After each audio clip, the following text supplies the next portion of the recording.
الله الرحمن الرحيم والسماء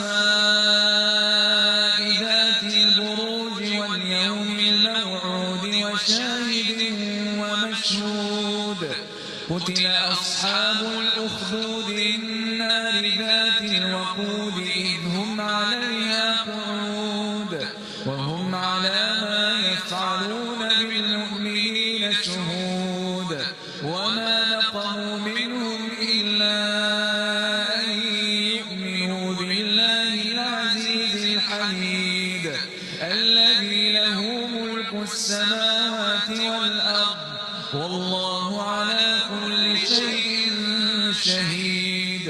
إن الذين فتنوا